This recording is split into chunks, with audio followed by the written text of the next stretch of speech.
Assalamu alaikum everyone. Today I'm here with a new thought. Positive thinking is the key to a calm and peaceful mind. इस coat का मतलब है कि जब आप अपनी सोच को पॉजिटिव रखते हैं तो आपका दिमाग और सुकून में रहता है। आप हर सिचुएशन को एक उम्मीद और एक हिम्मत के साथ देखते हैं। ऐसी हिम्मत जो आपको अच्छा सोचने पर आपकी इंटरनली आपको महसूस होती है। आपकी सोच आपके इमोशंस को कंट्रोल करती है। अगर आप हर मसले को नेगेटिव नज़र से देखते हो तो स्ट्रेस और टेंशन बढ़ जाती है, फिर आप ज़्यादा टेंशन में रहने लग जाते हो। लेकिन जब आप पॉजिटिव अप्रोच रखते हो तो आप सॉल्यूशंस पर फोकस करते हो, आप उस मसले को, उस प्रॉब्लम को जल्दी सॉल्व करते हो।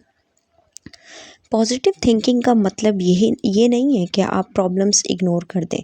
इसका मतलब ये है कि आप हर चैलेंज को, हर प्रॉब्लम को ये सोच कर फेस करें कि आप इसे हैंडल कर सकते हैं और आप सबसे ज़्यादा बेहतरीन तरीके से इसको संभाल सकते हैं।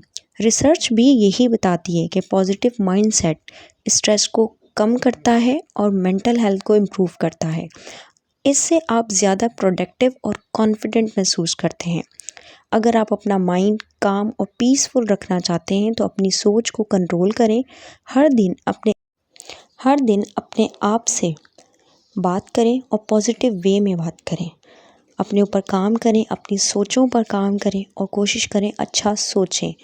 जो नेगेटिव सोचते हैं उनसे दूर रहें, उनकी सोचों को अपने ऊपर हावी ना करें। छोटी छोटी चीज़ों में शुक्र अदा करें, अल्लाह ताला पे यकीन रखें और याद रखें, सुकून बाहर से नहीं, कभी भी नहीं आता। सुकून आपकी सोच से आता है, आपके अंदर से आता है। जब आप अपने इंटरनली चीज़ों को पॉजिटिव वे में रखते हो, सोचते हो, तो आप एक बेहतर वर्जन बन जाते हो। इसलिए अपने ऊपर काम करें, अपना ख्याल रखें। अगर आपको ये कोट पसंद आया हो, लाइक शेयर सब्सक्राइब ज़रूर करें। Thank you for listening me.